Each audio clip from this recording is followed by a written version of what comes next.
అసలు ఏం జరుగుతుందిరా? ఇద్దరు టీచర్లు కలిసి ఒక స్టూడెంట్ ని హరాస్ చేస్తే ఆ స్టూడెంట్ వాళ్ళ టార్చర్ ని తట్టుకోలేక సూసైడ్ చేసుకుని చనిపోయాడు.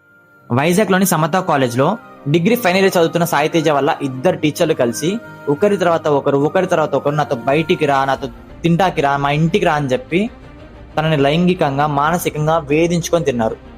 తను ఏంటి మ్యామ్ ఇలా చేస్తున్నారు, ఎందుకు నాతో ఎందుకు ఇలా ఆడుకుంటున్నారని చెప్పి రిటర్న్ క్వశ్చన్ చేస్తే నేను ఫెయిల్ చేస్తాను, ఎగ్జామ్ లో మార్క్స్ వేయను, నువ్వు నెక్స్ట్ ఇయర్ కూడా ఇదే కాలేజ్లో చదవాల్సి వస్తుంది, నీకు బయట జాబ్ రాకుండా చేస్తామని చెప్పి తనని టార్చర్ చేశారు. ఇదే మాట సాయి తేజ వెళ్ళి వాళ్ళ అమ్మ నాన్నతో చెప్తే వాళ్ళ అమ్మ నాన్న వాళ్ళు ఒక్క ఇయరే కదా కొంచెం ఓర్చుకో అని చెప్పేసి అడిగేసరికి సాయి తేజ వాళ్ళ ఇంట్లో పరిస్థితిని అర్థం చేసుకొని సరే అని చెప్పి ఓపిక పట్టి కూర్చొని ఉన్నాడు. కానీ సాయి తేజ వాళ్ళ మాట వినకపోయేసరికి ఆ ఇద్దరు టీచర్లు కలిసి ఒక్కొక్క రికార్డ్ ని 5 సార్లు 6 సార్లు 7 సార్లు రాపించేసరికి వెళ్ళి వాళ్ళ అమ్మ నాన్నకు చెప్తే వాళ్ళ అమ్మ నాన్నలు చాలా ఎక్కువైపోయిందని చెప్పి పోలీస్ కంప్లైంట్ చేయడానికి వెళ్ళారు. రిటర్న్ వచ్చి చూసేసరికి సాయి తేజ ఒక లెటర్ రాసి సూసైడ్ చేసుకొని చనిపోయాడు.